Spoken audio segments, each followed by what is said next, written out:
Hello, everyone. My name is Michelle Apt. I am with Indivisible Stamford. Welcome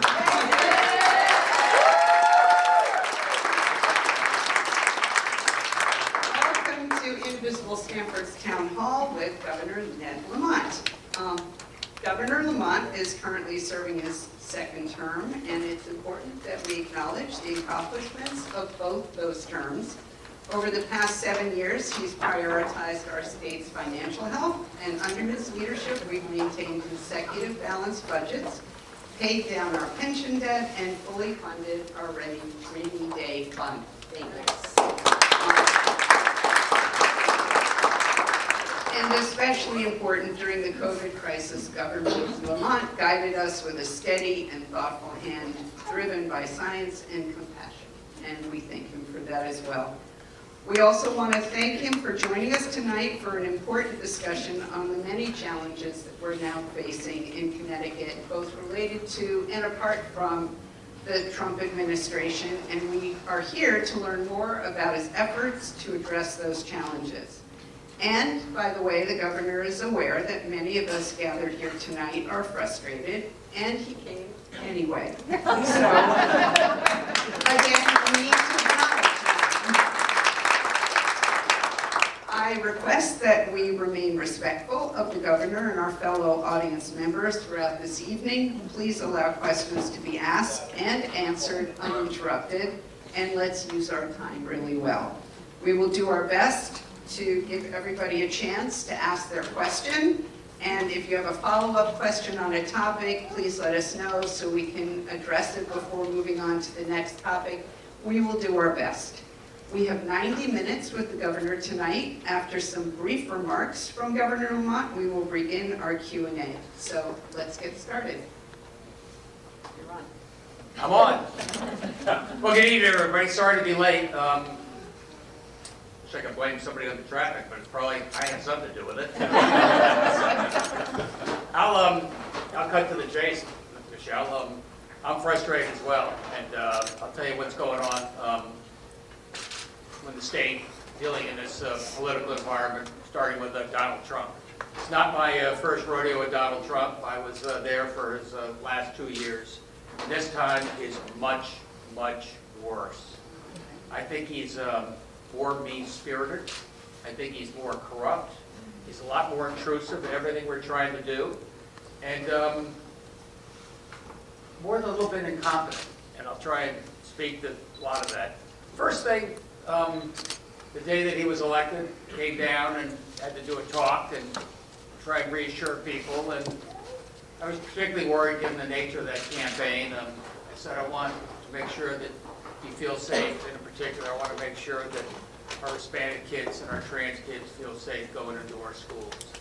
And I want you to know that we're doing everything we can.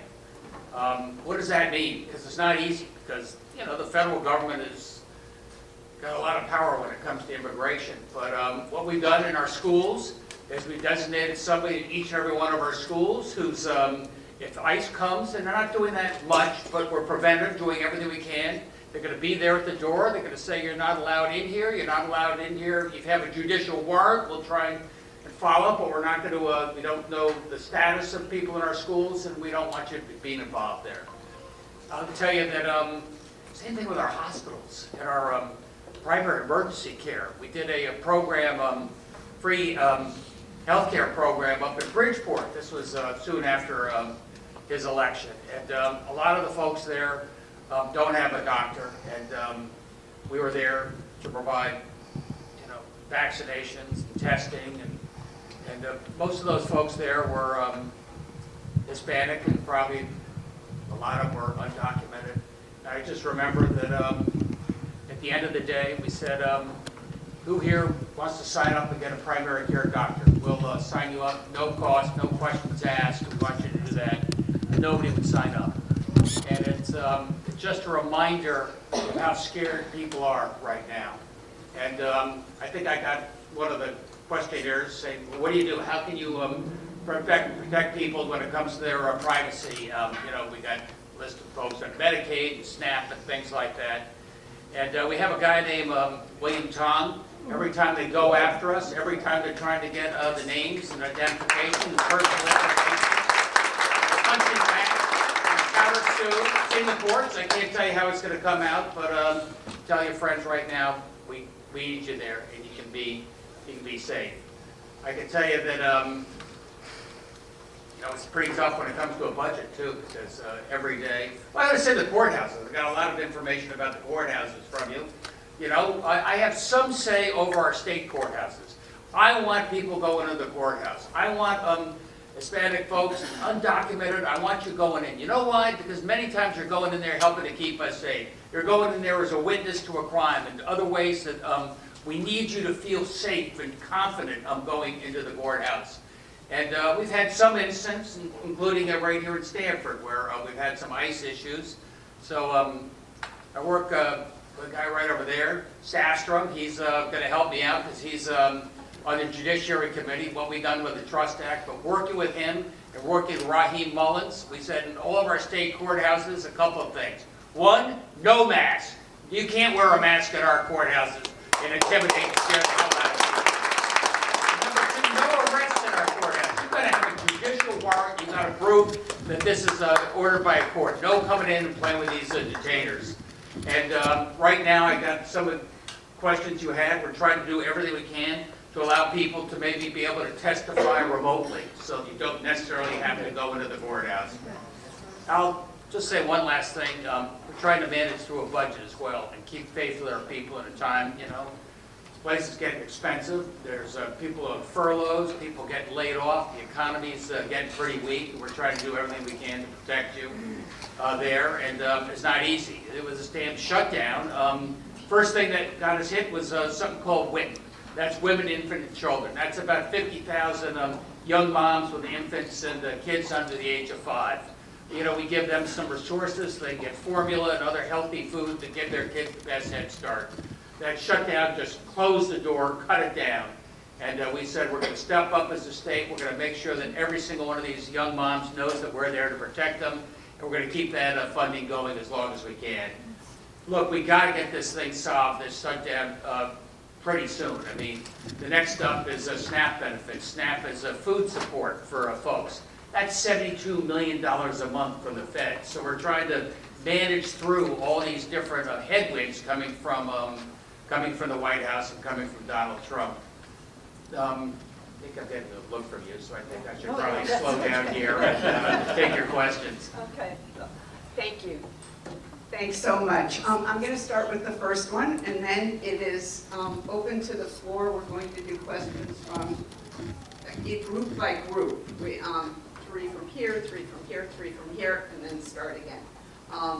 So the first one is, we've heard mention of a concept called soft secession, where blue states band together to essentially create alternative governments around certain policies.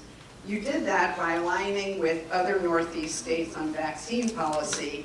I can think of several other areas where this would be appropriate, such as climate initiatives, foreign relations with allies, creating an alternative National Institute of Health so we don't lose all our scientists. Are there other areas that you're looking at besides just vaccine policy? Well, I don't think I'm ready to succeed yet, but I'll start where we are on healthcare and vaccine, like you said. Coming out of COVID now 5 years ago, there was a lot of misinformation and coming out of HHS, and we started as governors in New England saying we're going to do this together, and everything from what we're doing for our protocols, what we're going to do for testing and vaccinations. We've had the show to revisit that, given all the noise coming from, Bobby Kennedy. He was my classmate at college. He was a major in history and literature. As I say to everybody, it was fiction literature.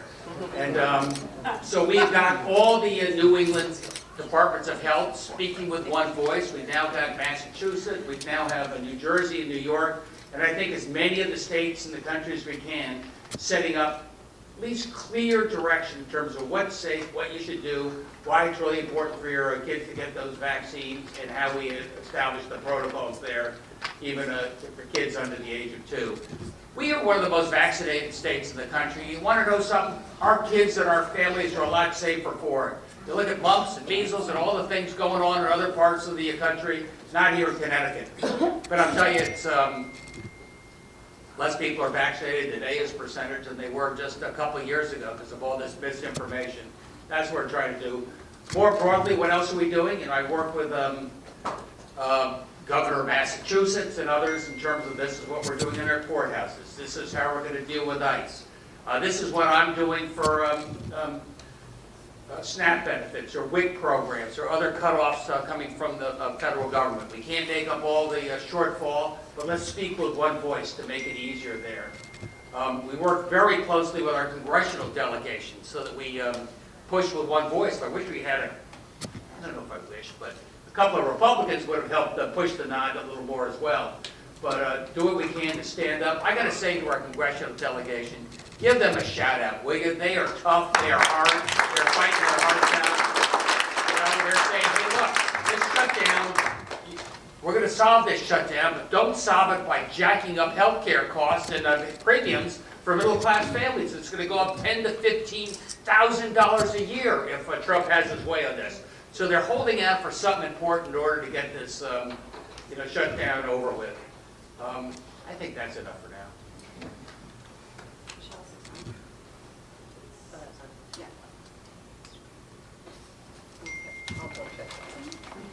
Melissa, let's start with you. We're going to do 3 from each section, and I get to you. Here you go, Melissa. Thank you, Governor, for being here. My name is Melissa Murray. I'm the leader of Norwalk Indivisible. We call ourselves Good Trouble Norwalk. I'm here to hand deliver a letter to you. This is the 3rd letter we're going to give to you about strengthening the Trust Act. We would really like you to call a special session, and we would really, I understand you have done work on the Trust Act, but it's been watered down more than many people would like. We want data protections. We want courthouse protections, as you were talking about, and we would like to see it sooner rather than later. We also absolutely believe that a housing special session is warranted. I think housing and the Trust Act are the civil rights issues of our time, and that is what we came together for as Good Trouble Norwalk, to fight for civil rights, knowing we're up against Trump. And it's not enough to say I'm working on it, be respectful. It's that we really would like it done now. People are in pain, and so I'd like to hand this to you. It's 75 leaders from our city, and would like you to prioritize it.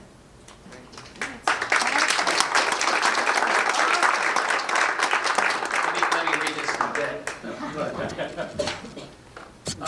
I'm going to ask Steve Stafford to come because he's one of the folks who was there for the original Trust Act, the upgraded Trust Act. We did it again this last time. We have one of the toughest Trust Acts in the country, doing everything we can for protection. It makes really good sense. I want people feeling safe and doing everything I can. I outlined you some of the programs we have in our courthouses, in our schools, hospitals, trying to protect that data privacy as much as we can. Let me ask Steve, if you could just pick up on that, then I can do housing if you want later. Yeah, I'll let you take housing. I'm not going to touch that one. But let me talk a little bit about the Trust Act. Just for those who don't know yet, I'm Steve Stafford. I'm actually a state representative up in Bridgeport, but I chair the Judiciary Committee in the legislature, which is the committee that all of our criminal laws or civil rights stuff, Trust Act provisions have gone through. And I see a bunch of my friends here from the ACLU and other places as well. So thank you all for being here. So let me talk. I think it's important that we talk about sort of what Connecticut has done on the Trust Act, and importantly, how Connecticut has and will continue to be a leader on the Trust Act. So Connecticut was actually, I believe, the first state, or one of the first states, to enact the Trust Act in 2013. And interestingly enough, when we did that, we did it on a bipartisan basis. Republicans actually stood with Democrats in 2013 and said, you know what, you're right. There are a lot of immigrants living in our state, and they are productive, hardworking, law-abiding folks who want to be in the fabric of our community. And when they are the victim of a crime, or they're a victim of unscrupulous creditors, or they're being evicted from their house, or any other time where they want to get divorced from a spouse, and they want to avail themselves of a courthouse. We recognized that justice should not depend on your race or your immigration status. Justice under the law should be blind, and everyone should be entitled to it. And we all stood together as Democrats and Republicans in 2013 and passed one of the first trust acts in the nation. Something happened after 2013. Some orange guy got elected to the presidency, right? 2019 comes around and we realize there are significant holes in that original trust act we did. As well-meaning as it was in 2013, there were holes. There were additional pieces and loopholes that had to be filled. And we tried to do that in 2019. And it became a partisan fight. It became, and when it passed the House, and I helped write the revisions to it in 2019, it became a partisan issue. It was only Democrats who supported it. You know who signed that bill in 2019 into law? This guy. Stood with us in 2019 and said, you know what? We are going to take a stand. We're going to take a stand right here, right now in the first Trump administration. And Governor Lamont signed that bill. Fast forward to this past legislative session, right? And we kept hearing from ICE, we kept hearing from the president, we're going after sanctuary states. We're going after states, we're going to put out this list, we're going to do all this stuff, da-da-da-da. And we sat there and we said, okay, you know what? Fine. But if you're going to label us a sanctuary state, whatever that is, I don't know what that term means. There's no legal definition to it. Okay, you know what? We probably are already on that list because we've got this trust act that's been on the books that Republicans voted for. Republicans helped us pass in 2013, right? And all we've done was just some strengthening and some closing some loopholes since then. Well, we said this year, what is the most important thing that we need to do? There's two. One of them was there were certain organizations or certain law enforcement groups that were not covered by the trust act. It didn't make sense. Juvenile probation was one of them. Why a juvenile probation officer would be allowed to cooperate with ICE, I don't know. But under the trust act we had up until this past legislative session, they could. And we said, you know what, we got to close that loop.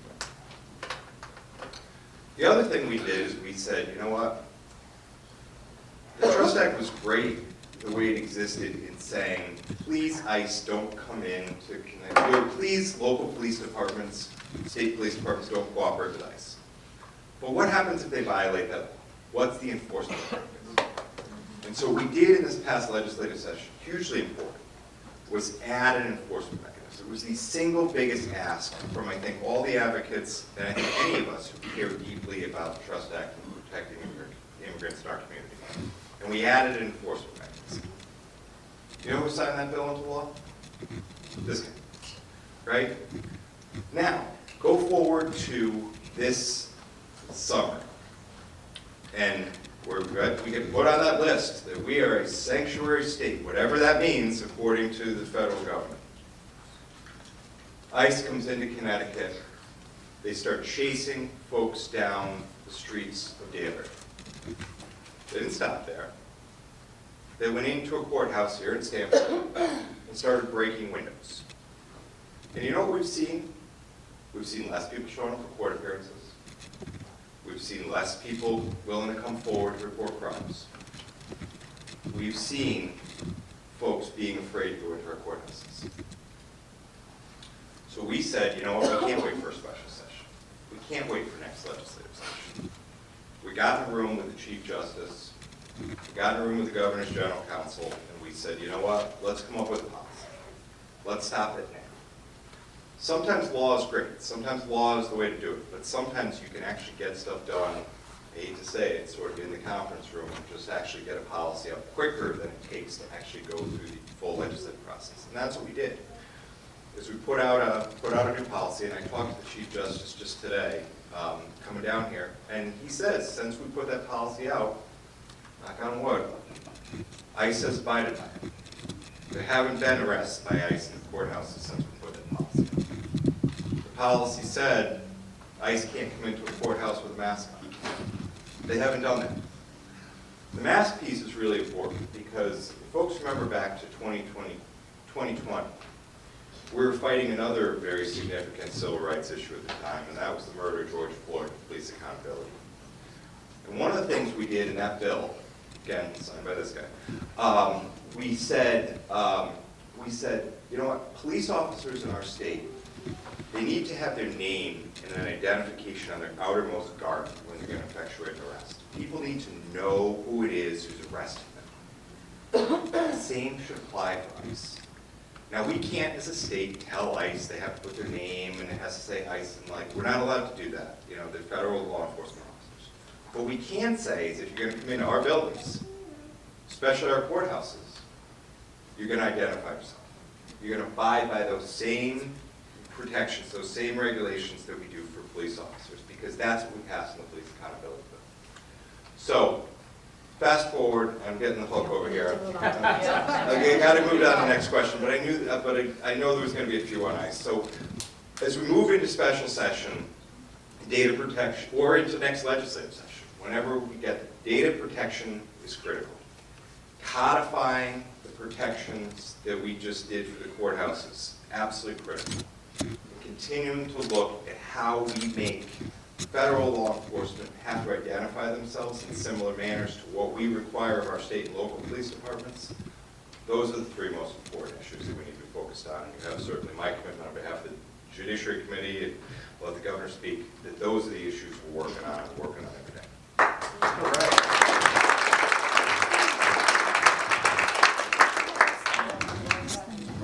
Does anyone have a follow-up question on the Trust Act?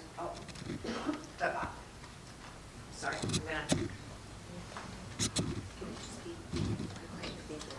Hi, Governor, and thank you, Representative Strasser, for being here. My name is Carolina. I'm glad that you asked that question on immigrant protection, so it's going to be my question as well. I am undocumented myself. I'm actually from Danbury. I know Representative Strasser mentioned ICE in Danbury. That's where my family lives. And I know the fear that my family and my community in Danbury is living in, because there's been a severe escalation of ICE activity.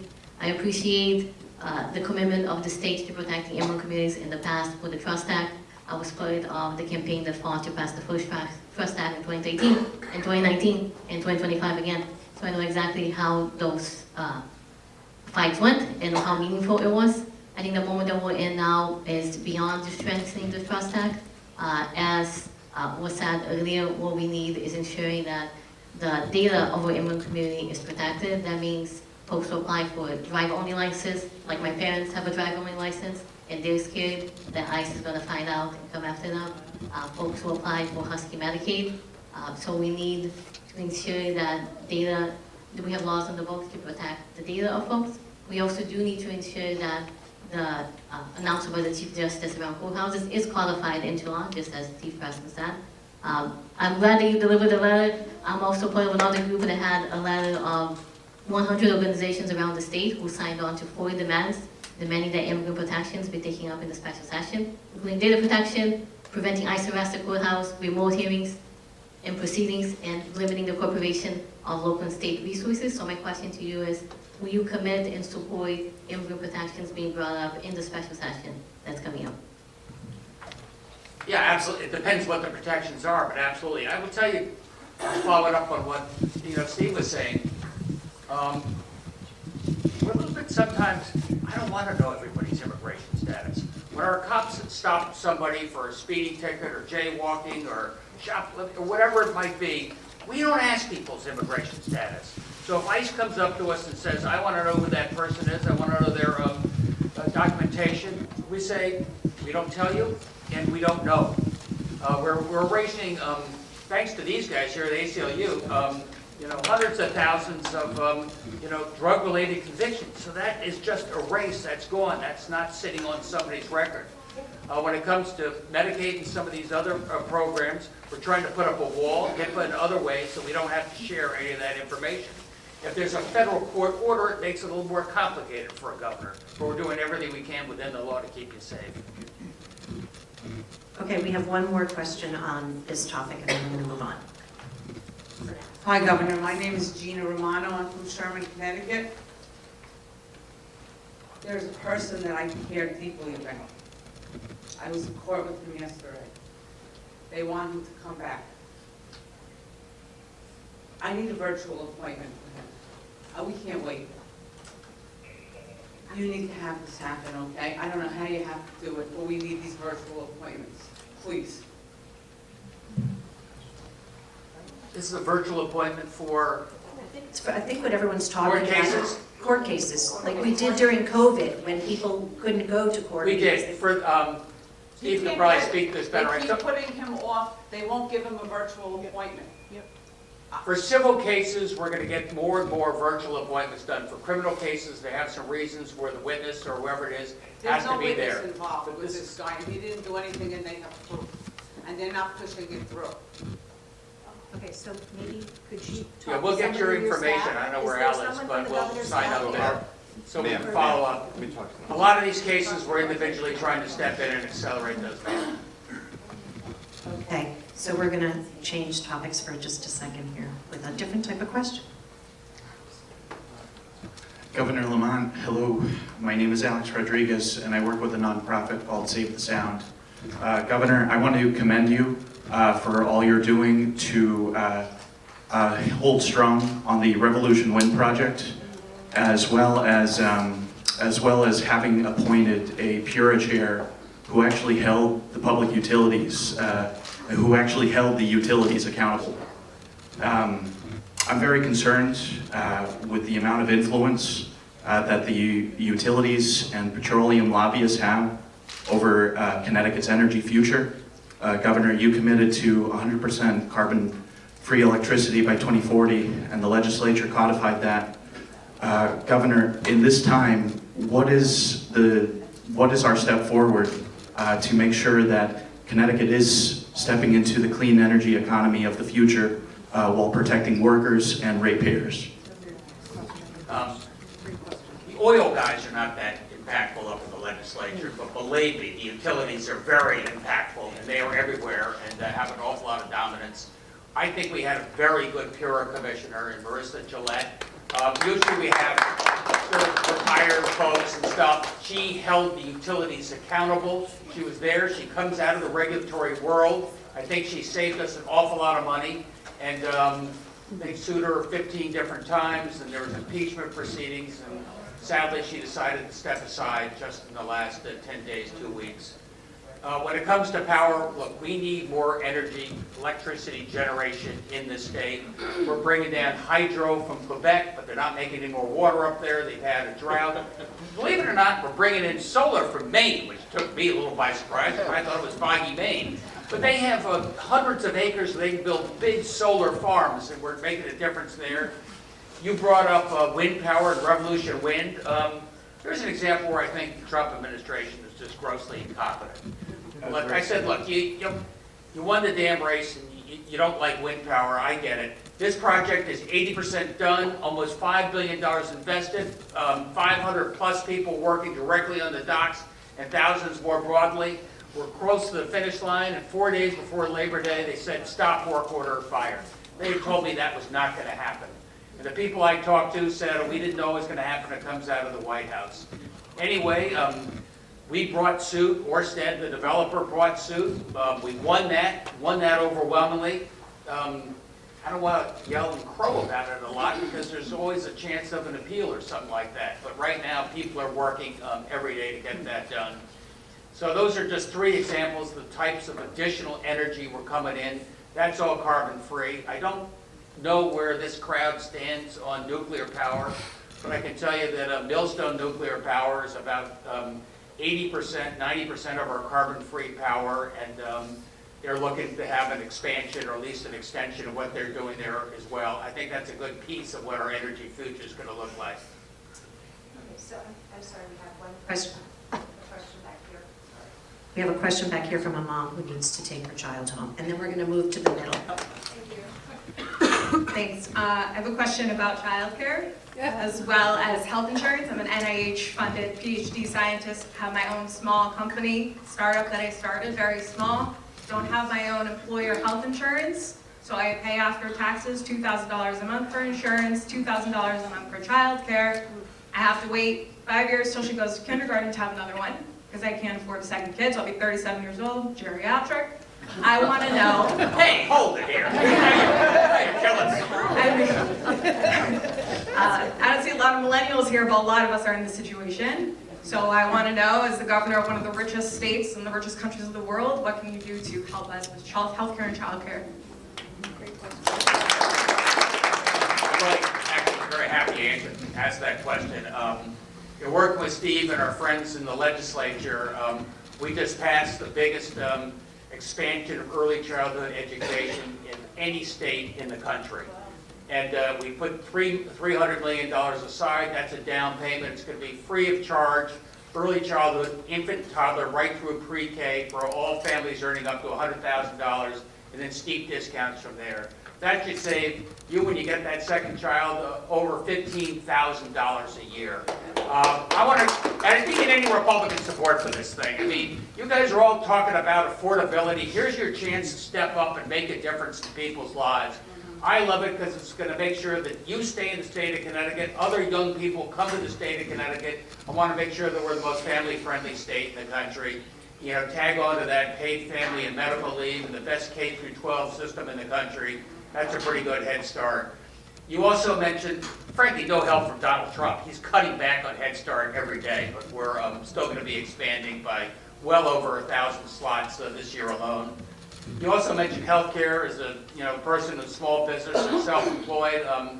The exchange is really important because you can't get the big purchasing power that the big companies get. The exchange, the band formerly known as Obamacare, really important. President Biden, bless his soul, got expansion of tax credits on there, so that was saving working families and middle-class families probably $1,000 a month. Those are the subsidies that the Republicans want to take away. Those are the subsidies that this whole shutdown is about right now. And I need you to ask Republican legislators here in the state and around the country, stand up, because this is the biggest increase in health care costs middle-class families are going to see if we don't get those subsidies, those premium protections put in place. So I'm really glad you asked that question.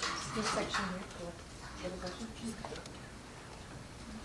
Hey, Governor, thank you very much for being here. So last year I moved to Connecticut from New York City, and love it. My fiance now. Big upgrade, nice going. Yeah, I know, right? But one question I had, and I actually read your New York Post article yesterday or this week, with Mom Donnie. And, given that we are so close to the city, what type of effects do you think here in Fairfield County, Stamford, could see from a potential Mayor Mom Donnie? Well, first of all, that New York Post piece was BS. I never made any reference to Mondani in that case. The effects of look, I'll tell you, you know what he wants to do? He wants to have universal early childhood education for everybody. Something that we're already doing right now. I know what he means in terms of affordability. I know what he means in terms of... People cannot be, the eligibility cuts out many, many people in the middle class, and then it doesn't feel like it's universal, especially if you're down here in Fairfield County where none of us, even people struggling to get by, meet those eligibility requirements. I'm sorry to interrupt. Well, over 100,000 to 200 something, it's no more than 7.5%, so it's still a significant savings, but it's not free for people earning over 100,000. What was the rest of your question? Oh, no, I'm just curious. I love it here, by the way. I'm very happy to be here. No, just I think there are a lot of people saying that they're going to leave the city. Like, are people going to come here? Are businesses going to come here? I'm just curious, just your overall thoughts, because what you hear in the news. Two things. I mean, we had 50,000 folks about your age, young families, move out of New York City to Connecticut in and around after COVID. Our schools are more likely to be open, and it's a better life. We are part of the New York City ecosystem. I'm not sitting here with bitter competition and saying, boy, I hope they fail so everybody comes to Connecticut. Their success is our success and vice versa. That's what I was trying to say in that meeting. There are some people who are worried, no question about it. A lot of them are knocking on our door, but I wish nothing but the best for New York City. I appreciate that. Thanks, Governor. Oh, I'm sorry. I have a follow-up to that question. Yep. Wait, can you I'm glad you said we're part of their ecosystem. It sometimes doesn't feel like that, considering the fact that My name is Brittany Lawrence, by the way. Considering the fact that our incomes don't outpace the incomes that are coming here into Fairfield County, considering the great flight from New York City. I'm glad you're here though. So, my question to you for this ecosystem is, how do you anticipate helping the Connecticut families be able to afford Connecticut while the cost is increasing? You have these great policies that we're being taxed on. How can middle-class families be able to keep up, specifically in Fairfield County, where we're like New York City Junior, but our incomes aren't New York City Junior? Well, I think we talked about early childhood education. We talked about healthcare with the previous question. I'll say a couple other things. I mean, Donald Trump is, cutting taxes for millionaires and billionaires. We cut taxes for middle-class families, and we tripled the earned income tax credit, so you get paid. If you're a working family, rather than paying taxes, you get some credit back. I think that makes a difference. We increased the minimum wage by about 70%, from about $11 to over $17. That's a start, but it also leads to some upward, so working families get a better chance. I believe in labor and the right to organize, and make sure our labor unions aren't eviscerated by the Trump administration, and make sure you have strong representation. But I can tell none of those answer your question. No, because as a single person with no kids that makes a somewhat decent living, I'm living paycheck to paycheck. A person with a master's degree can't afford to live in the city of Stamford. I have to go to New York City to work to get that paid. When I worked for the city, I didn't make enough. So how did you anticipate helping those families or people that want to live and stay here be able to? Like, how do you anticipate doing that? Especially since a lot of people are getting displaced from this very city right now. Bring down costs, like I said, on healthcare, on housing, on electricity. Those are the three biggest cost drivers that are crushing you. We're building more housing and more rental than we ever have before. Hopefully over time that will bring down housing costs a little bit more than we had before. That sounds great, the supply and the demand part. But when you say it takes time, it takes about 15 years for the cost to come down. If buildings are rapidly coming up and they're always in competition with each other, the cost will never come down. So we're always looking, especially here in Stamford, we're looking at rentals, a one bedroom at $3,500 a month. You can't afford that on $80,000 a year. And you have people that make $80,000 a year competing with people that make $25,000 a year. Both of these people cannot afford $3,500 rent for a one bedroom. So how do you anticipate to pay for the child care credit, the energy credits, the other tax credits, and every other tax thing that we have to pay for, and allow us to be able to just breathe and live life? How do you anticipate it? We put in place rent stabilization boards to hold labor landlords accountable. We have a bill, I don't know if he's still here, I want to get it through the legislature, but the bill said last year I didn't get it passed, that one of these big corporate companies buy up all the rental units in some part of Stamford, then they jack up everybody's rent by 30 or 40%. You cap that so you can't increase the rent by more than the lower amount, so you can at least plan accordingly. I can't solve this overnight, but pay you more, bring down those other costs, and in particular housing, what that would make in terms of a difference. Okay, I'm sorry. Governor, thanks for all the work you've done. So I wanted to know right now, a lot of, right here in the back. Thank you for your work that you're doing. A lot of blue cities right now are under attack, and the president's sending the National Guard into places like Chicago, and LA, things of that nature. What are you going to do in the event that the National Guard comes to Connecticut and hits some of the two biggest cities, Bridgeport, Stamford, wherever that may be? How are you going to hold the line so that folks aren't being targeted in the state of Connecticut? Or will you hold the line?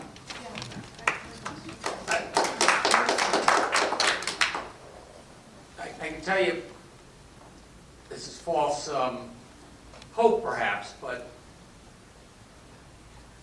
we kept out of the crosshairs to date. They have thousands of people being deported in Boston and Oregon and LA and Chicago. Not at this point here in the state of Connecticut. I work very closely with a guy named General Yvonne. He oversees the Connecticut Guard. I just did a send-off for the Connecticut Guard. No, they're not going to Chicago. We're not going to let them go to Chicago. They were going to Djibouti, which is Africa. And those young folks going away from their families for 6 months, 12 months, aren't going to get paid starting in October 15th. I work very closely with the other governors. You're saying, look, I see what California is doing and Chicago's doing. They're suing. They're saying you don't have the right to, put people guard into my communities or vice versa. I work this. You may not love this, but I also work sometimes with Republican governors, and I usually don't talk about Trump, but I talk about how Medicaid cuts are going to impact you in Oklahoma and Arkansas. But the only reason I say that, ma'am, is because the governor, Stitt, from Oklahoma, today stood up and said, I would be outraged if J.B. Pritzker sent Illinois Guard into Oklahoma. I think it's wrong that Donald Trump is sending Guard into California and Oregon. So we're beginning to get some slight pushback even from the Republicans on issues like this. This is how I like to work to build out some pushback in terms of what they're trying to do. Okay, over here now, we move to this side of the room. Governor Lamont, thank you for what you've done. I'm a lifelong Connecticut resident and I'm a lifelong West Side resident. We don't have a balance in policy. Stamford neglects low to moderate income people, and they've neglected them since urban redevelopment. I live on the West Side, and I'm wondering the role of nonprofits in the way of proliferating poverty versus eliminating poverty. You have streets on the West Side that were once owner-occupied that are now absentee landlord, where people are paying horrific rents. People from different parts of the city come to meetings and talk about how buildings are overcrowded. They're overcrowded because people have to survive. Who is taking care and being concerned about the low to moderate income people who make this city operate each and every day? They have been neglected throughout my lifetime. And each group is replaced by another. As you take care of the person that's making $100,000 with the BMR, you also need to be taking care of the person who's making $16 an hour at a minimum wage job, and we've not fairly done that in the last 50 years.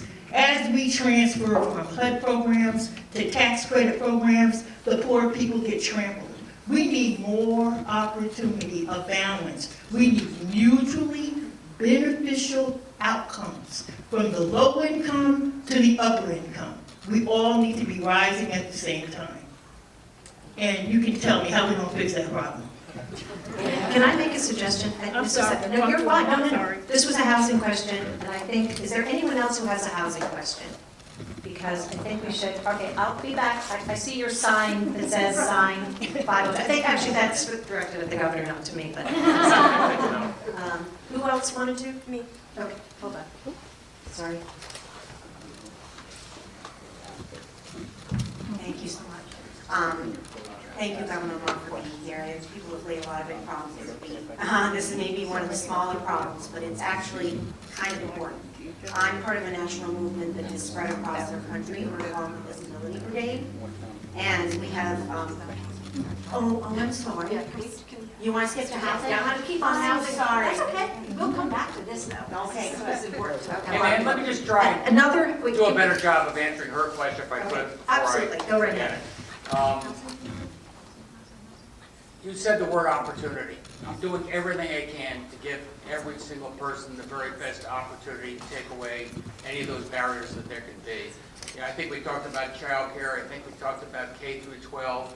I don't think we talked about the fact that you can go to any community college debt-free in this state. Make sure you do that. We've expanded scholarship programs for CSU. You're automatically enrolled if you're a good student. You go into the CSU system, Southern, Eastern, Western. and make sure you get that opportunity. We've tried to do everything we can to give people the skills they need. A lot of people don't need to go to college. A lot of people don't want to go to college. And we're giving you the 24-week, 36-week certificate program in the trades and a variety of others, healthcare space, so that you can get a job. For teachers, we desperately need teachers. Anybody want to be a teacher? We tried to do some work. Maybe that third year of teachers college, instead of paying tuition, we pay you to be an apprentice in the classroom and help out those teachers and learn from that teacher going forward. I've been proud of the fact that we had something called Time to Own. So we have tens of thousands of people who now, with help from the state, have been able to get a down payment and actually own their own home in their own community. And it's amazing what a difference that makes, because now they often are head of the neighborhood association because they care. They're not just some absentee landlord who's driving in there. We've had more new businesses start up in the state of Connecticut in the last few years than ever before. And I'm not talking about crypto firms. I'm talking about small startup companies right on Main Street, salons, restaurants, ways that people can earn a living and build up some wealth. So that's what I mean by opportunity, doing everything we can to give you a better head start in life. Okay, I think we have another housing-related question over here. Yeah. Hi, Governor.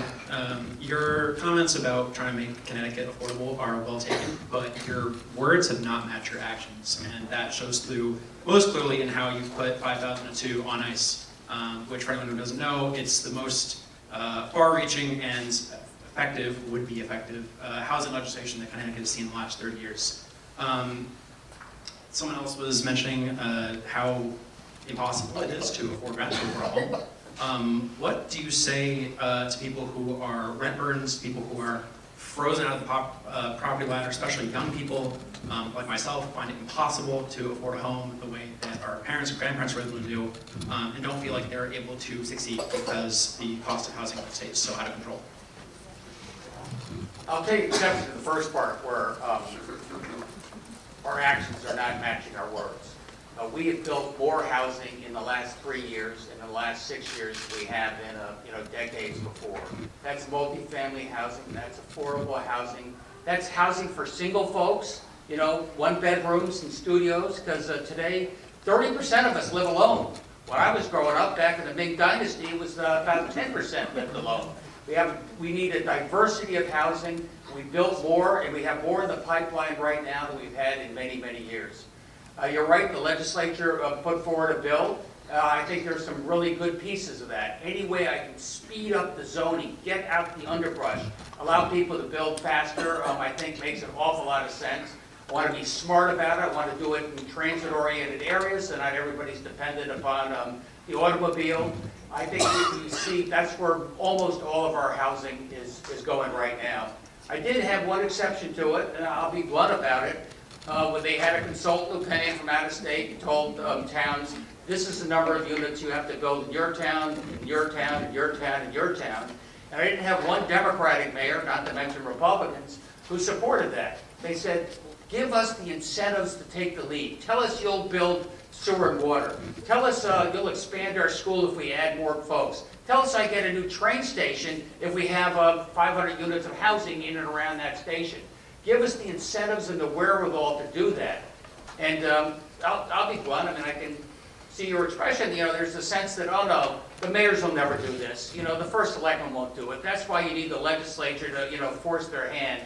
We're pushing them. We've got we've got mayors and first selectmen across the state who've come forward, given us their 5-year plan. We're taking a look at those right now.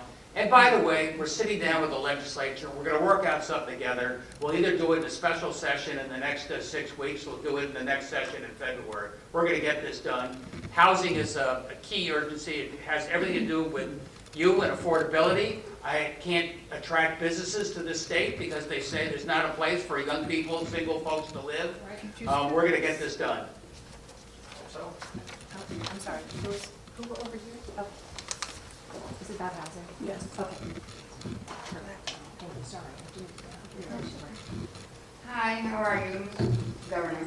So I am a member currently of a co-op here in Stamford, low equity. And so I've been treated like a regular tenant. My requests, my demands are being ignored and purposely denied. Like membership certificates and things that are written in my bylaws. I've been gathering people and forming a union there, and then became a target. So currently I'm dealing with a wrongful eviction. And retaliatory. My question is, if the judge doesn't help, because the bias is more on the side of the lawyers and the worst directors, who do we go to after that? Sorry. So who do we go to after a judge sides with the lawyer and does not listen at all to what we're trying to solve? It's retaliatory. I'm being harassed. My tires are being flattened. It's terrible. Who do we go to? I want to say, like, during court recently, the judge, I lost my case. This was last week. And we have to get out. Who would I go to that's above a judge or the court as quickly as possible? That's my question. We can get you the very best legal representation. We can get you introduced to the rent boards here. They have one in Stamford. Make sure we can hold these people accountable if that's the case it is. I got to say, the landlords are getting incredibly pushy, getting particularly when it comes to Hispanic folks, because they know they have these folks over a barrel, and they're using that leverage in a very unfair way. We're expanding the legal representation as best we can. I can't tell you what happened in your particular court case. I want to make sure you get the very best people representing you. I'm sorry. Thank you. Okay. We're going to take one more question from over here. Yeah, Alice, you can get her number. We'll get you in contact with somebody, ma'am. Thank you. That guy right there, good looking guy. Good evening, Governor Lamont. Thank you for coming. Oh, there you are. I would say that the Department of Housing leaves an awful lot to be desired. Oh, yes. Your Department of Housing leaves an awful lot to be desired. You have properties here in the city of Stamford that have received money from the state of Connecticut that have had no oversight asset manager on the property for over 2 years. You have property here in the city of Stamford that receives an awful lot of money from the state. You would think that oversight would be required. The individuals who live here in the city of Stamford who are benefiting, let's say, from low and moderate income housing, have suddenly found themselves in a low income tax credit situation, which automatically allows them to increase the rent. And they put it on tier levels. For example, we have individuals who live here, and I will call out a community in Parkside Gables, on property that was purchased by the city of Stamford.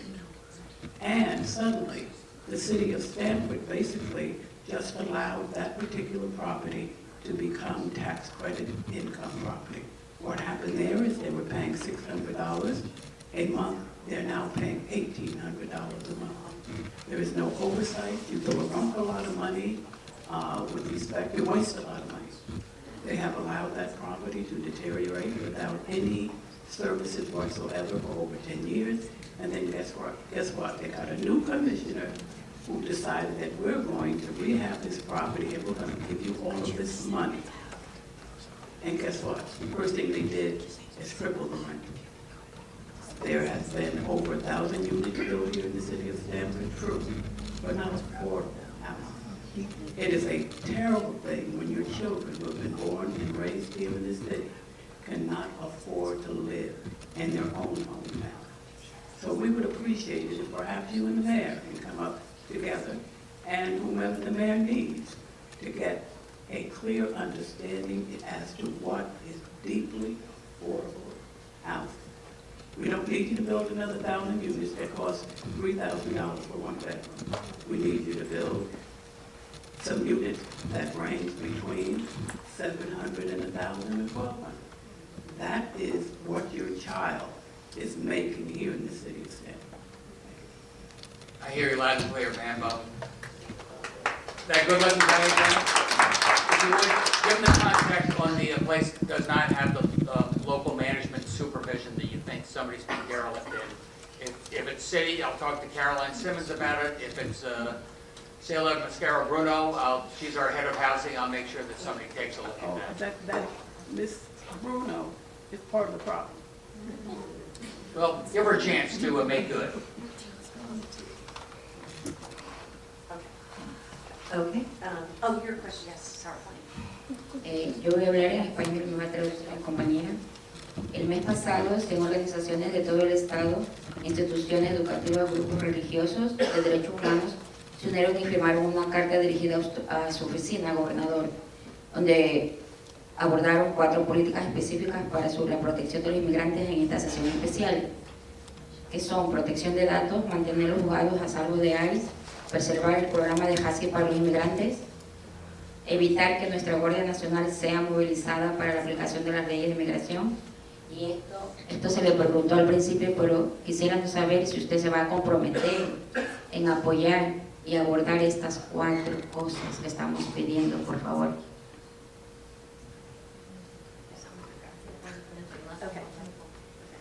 So, the question was if we asked earlier that she talked about how 2 months ago 100 organizations sent a letter to your office as well as to legislative leadership outlining that we need immigrant protections to be taken up during special session. The 4 points that Kermit mentioned was the protect the vulnerable communities, protect the Housing for Immigrants program, do more to protect immigrants at courthouses, and then stop the National Guard from being utilized for immigration enforcement. We want to know if you will be able to commit to take those up during the special session upcoming. Sorry. So I think we as Indivisible Stamford would like to add to that, because we also sent a letter and we signed on to a second letter, and now there's a third letter. And I think one of our frustrations is that we haven't heard from you about our letters. We took the time, we circulated these letters across the state. Our letter got over about 100 other signatories to it. The second letter that came out had way more than that. And now we have a third letter with 75. And the question is, why haven't we heard back from you or your office about the requests that we made about the special session, about protecting our immigrant community, and about making sure that our data and our cities are safe? Well, I apologize you didn't get a response. I'm here, and we get about tens of thousands of letters a week, but that's no excuse. Make the effort. We owe you a response. Even if it's not necessarily the response you want, we owe you a response.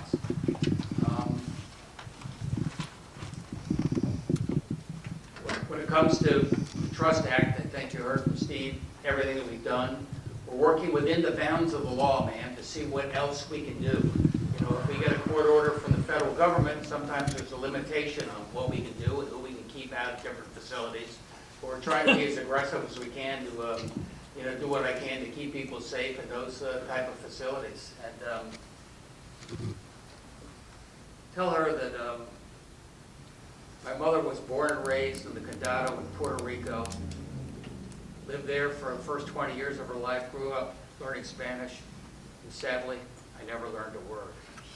French, which is no help at all. May I follow up? You've been a great governor, and I have voted for you, and I think we've made progress. But I don't feel the urgency that I want to feel on these issues, and I'm frustrated about that. I want to feel that the kind of anxiety that our immigrant communities are living in, and not just our immigrants. I'm half Puerto Rican. My Puerto Rican family is afraid to get in trouble, to driving while being Latino and just being pulled over and having some inane thing that they did 20 years ago be a reason to hold them. It is harassment for just not being what Trump considers his version of American. And I just want to feel the passion from you and the urgency to call this special session, to commit, when we say we're looking at things and the best way we can to what we can do in the law. There are other governors doing more, pushing harder. I want to see you be out front. I feel like Connecticut is the brain trust. We have the kind of great education here. You've been a great, I want to see you leading the nation and pushing harder on these things, and I feel like you can. And so I just need to express my frustration and would like to see more from you.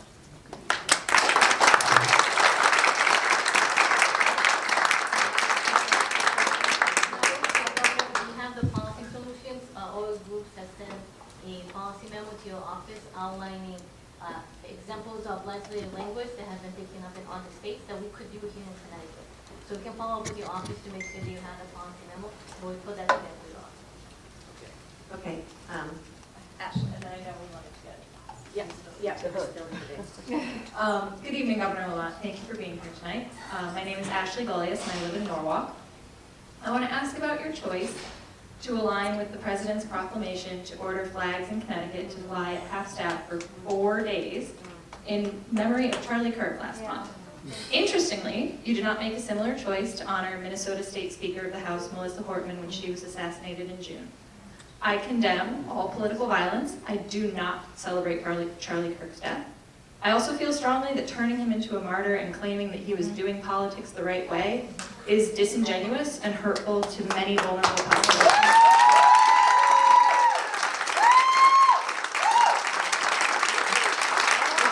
It's really hurtful to many vulnerable populations that he targeted regularly. So I'm really struggling to understand your choice here. It feels to me that you simply had to ignore the President's proclamation and not send a memo. And instead, I think it feels to many of us like you capitulated to the President to celebrate an individual who was hateful towards so many. So please make it make sense. No, there's no incentives. I think that we had a fair number of people who really thought we should say something about political violence. And obviously it was related to this guy's murder, but more broadly what we did, George Floyd and other things, we always stood up and made a case as well. But I understand your concern there. I got to say, virtually every other state did it. But I have second thoughts about it today. Second thoughts, I mean, we still did it though. Don't do anything on his birthday. That's the next one, right? Is that? They're celebrating his birthday. Yeah, please don't do anything on his birthday. Okay. Oh, sorry. Yep, sorry. Hi, I'm the lady that cut line. Yep, that's okay. It's okay there. Okay, go ahead. So I'll start again, sorry about cutting line before. First of all, thank you very much. I have a lot of gratitude for good faith leadership in this really challenging time. I'm a part of the Bridge Brigade movement. There are over 250 chapters running, bridge brigades all over the country. And I just want to make sure you have visibility into a little bit of a problem that we have here in Connecticut. I think most of us here have either seen bridge brigades or have been in them and understand their value in waking people up a little bit to what's going on. But out of all of those 250 national groups, only 3 brigades have been shut down by state police, and 2 of those are here in Connecticut. I was part of a bridge brigade group that was harassed and ticketed by the state police for doing nothing but exercising our rights to free assembly and free speech.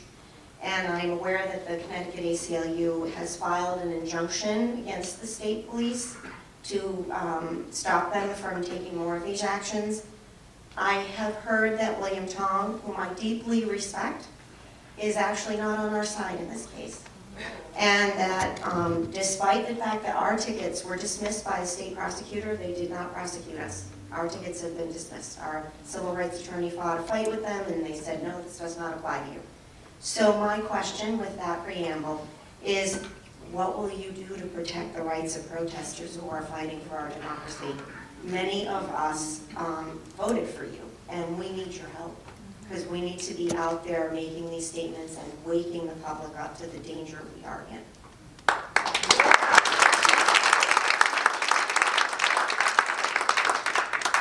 Free speech is being insulted in this country right now.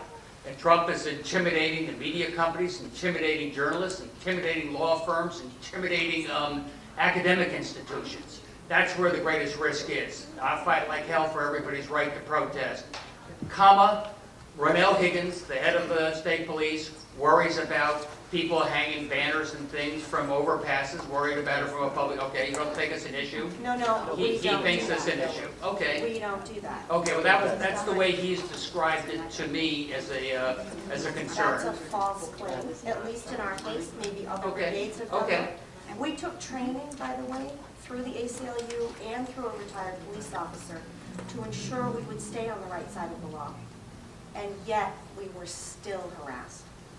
And we did not Okay, violate. that's wrong and inappropriate, but make sure we stand up for those institutions that are being torn down by Trump's assault on free speech, starting with our academic institutions. I just think it's absolutely incredible. They're pushing on foreign students, they're telling independent academic institutions what they should teach and how they should teach it. One of our greatest strengths is our academic freedom. That's being challenged right now.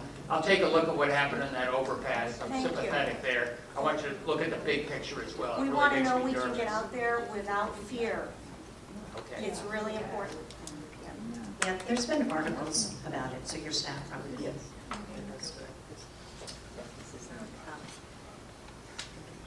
So we have, Indivisible has a few specific questions that we wanted to ask, and we know we're running out of time. So with respect to dealing with the Trump administration, it seems to us that you've opted for a strategy of getting along, going along to get along.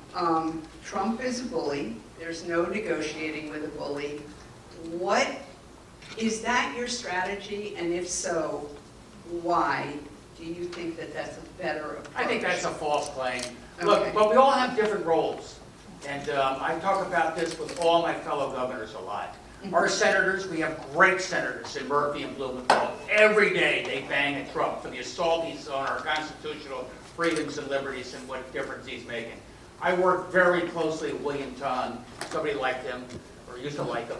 And, he sued the Trump administration 36 times, he and a lot of other Democrats. So I don't think he's taking things lying down, if that's the implication. But I hit me. I think I told you, look, when Trump wants to cut the hell out of Medicaid, I can go to the ramparts and say what a bum he is and what he's doing, or I contact 10 Republican governors. And I say, this is going to hammer your poor people, it's going to hammer your rural hospitals, even worse than it's going to be mine. Maybe that's something we can do together. And as I alluded to before, we didn't win on this. He's still slashing away, but he put it off at least 18 months and gives us some time to have an election. I'm trying to do things where I can actually make a difference. I understand this lady's frustration. I'm not on the soapbox, banging away with the passion and energy she wants. But I think every day we make a little bit of difference in pushing back on his assaults on freedom, his assaults on immigrants, and what we're trying to do to protect our core services in this state. I had another question about Avello.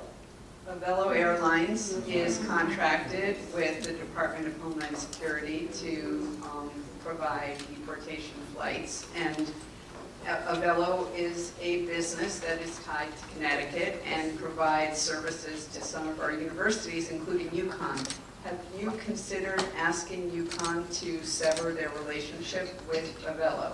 I don't know what relationship UConn has with Avello. It's independent airlines. We don't subsidize them in any way. They do 40 flights, 40 different destinations out of Tweed. Mm-hmm. Some of the legislature said shut them down and shut down Tweed Airport. I don't think we have not done that. We've expressed our concern and outrage about what they're doing. But we don't subsidize them. They don't get any extra support from us.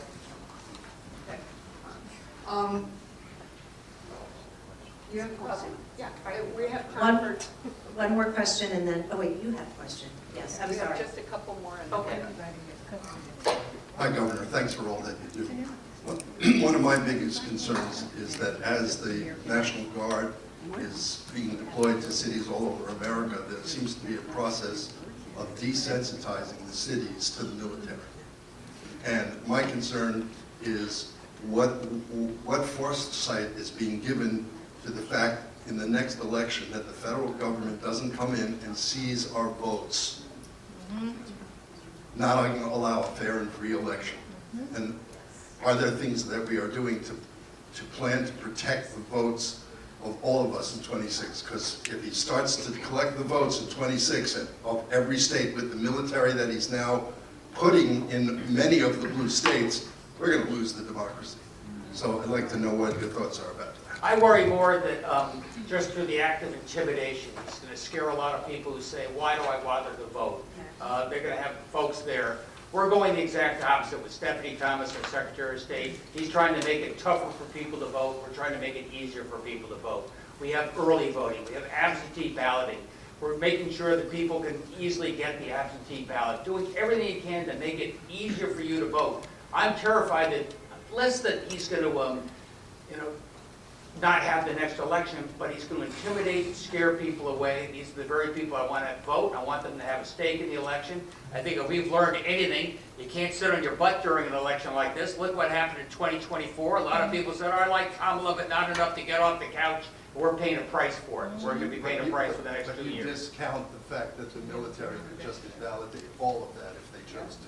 I don't discount anything. Every day I'm shocked in a negative way by what's going on. So I worry more about the intimidation, but we're saying the same thing. But is there a way that the state can protect the votes from the federal government seizing them and them taking the votes and interpreting them rather than letting our state interpret our own votes? I think so. You saw what happened in 2024. A guy named Rasberger, was that his name? Secretary of State down in Georgia. Trump said, hey, get me 8,000 votes so I can steal the election. 2020, he said that's not going to happen. 2020 thing. So we can do the same thing. We can protect the ballots. We can have people at the voting places making sure people feel safe voting. Okay, so we're going to have one more question, and then I'm going to ask the last question. That's 2 more questions. Great. Thank you so much for your time, Governor. I appreciate you coming out, and like everybody here, I'm generally a supporter of you. I voted for you in 2018. I would have in 2022. I didn't live here, but I'm back. And so I'm a big supporter of HB 5002. I was very disappointed by your decision to veto it. You said that you support almost everything in it. I have a question for you, and I'd like a yes or no if possible. If the version of the bill came on your desk tomorrow with everything in it except that fair share portion where it's like, hey, towns, you have to build this much, you have to build this much. It had the transit-oriented development incentives, the parking minimum stuff. Would you sign it? No. I'll tell you why. There are some other changes that a lot of mayors and first selectmen felt very strongly about. It took away a lot of local control in terms of how many parking places you need for additional units. And the city of Bridgeport said we need a little bit of flexibility there given some of our neighborhoods. I love the idea of commercial to residential as of right, but a lot of the mayors said on our main street, that's okay, but I want to at least have the first floor for retail or restaurant or something, just because it brings our towns to life rather than have everything dark and residential. So there are some other things that I thought would have made the bill better. They're not big things, and I think we got them resolved, by the way. Yeah, I hope so. So then maybe, this isn't my question, but so then maybe there'll be a special session on housing? We won't wait until the start of the next session, if that's the case? I think we're going to have a special session. I think we'll have it within, 6 weeks or something like that. We're still going back and forth, as these guys know, on the housing bill. But the special session's got a lot of other pieces to it. I'll tell you, a big piece of it is a little bit of a protective fund in case Trump keeps trashing a lot of core services, like healthcare, like food support and other things. I know this is a pretty progressive group. I cannot promise you I can make up all that shortfall. But I want to have some in reserve so I can protect the most vulnerable. And that's the other thing we want to do as part of that special session. Well, what about the state surplus, Governor? Yeah. It's a $2 billion surplus that we're sitting on, and we're not deploying it. State services, why not deploying it in a special session? The surplus is There, we paid down a lot of pension debt because everybody just put it on the credit card for the last 30 years. But you're right, we still have a rainy day fund.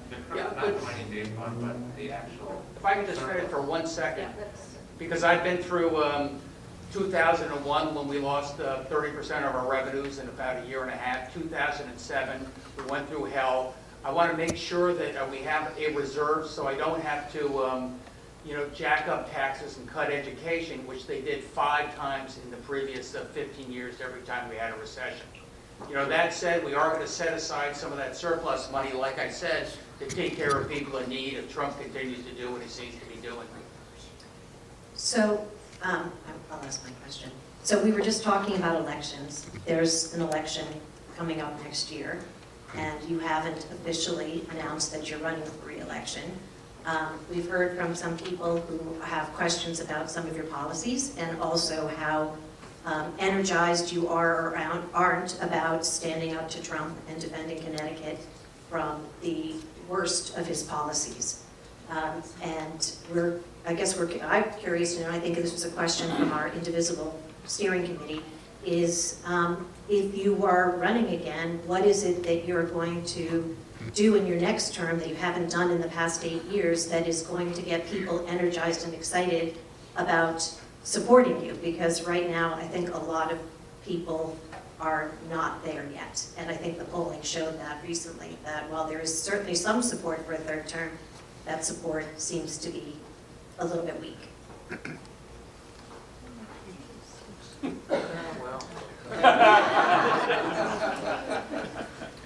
Look, 8 years ago, the state was almost bankrupt. 8 years ago, we were lurching from deficit to deficit. Our not-for-profits hadn't gotten a raise. Our state employees hadn't gotten a raise in many years. Young people were leaving the state. I think we've made progress, but that's not good enough. What do we do going forward? I can tell you that I'm going to double down on our cities. I'm going to make sure that we have our cities were 40–50% bigger 50 years ago. Then they shrunk, and a lot of people left. And all the cool kids went down to the Lower West Side or wherever they went. And now people are coming back. This guy came back. That guy came back. And I've got to make sure there's a place for them to live. So we're going to double down in terms of transit-oriented development in our major cities. Right now, we have tens of thousands of more people living in New Haven and Bridgeport and even Stamford than we had before. And that's going to make an enormous difference. I got to bring down costs. I told this lady what we're trying to do to bring down costs in education. I'm working like hell to bring down the price of electricity, because electricity is a horrible fixed cost on people, especially those with senior who can't afford to pay that extra premium. I got to do something on health care. I believe in a Connecticut option. I'm going to make sure, if I can, with your support, because I'm going to need your support, because the hospitals have a lot of power in the legislature, to make sure that we have a universal system where everybody can buy into health care at a reasonable price. And it's going to involve working very closely with the hospitals and a lot of pressure to hold down those costs, because that's what needs us alive. And you may not like the fact that I don't shout and get as angry at Donald Trump as you'd like me to, but I think we made more of a difference in pushing back on him than just about any state in the country. We have fewer of our folks being deported. We have more of our kids going to school. We have more of our folks feeling safe going to hospitals. But I can't sit on that, because tomorrow that son of a bitch could do something and change the world.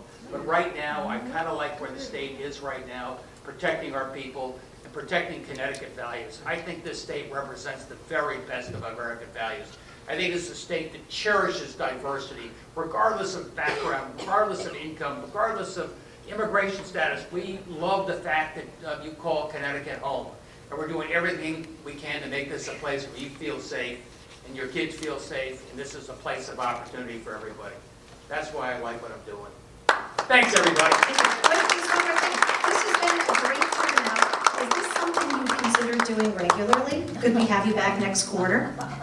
Well, I do it all over the state regularly. So then, whether here next quarter, let me hedge on that. Okay. Thanks, everybody.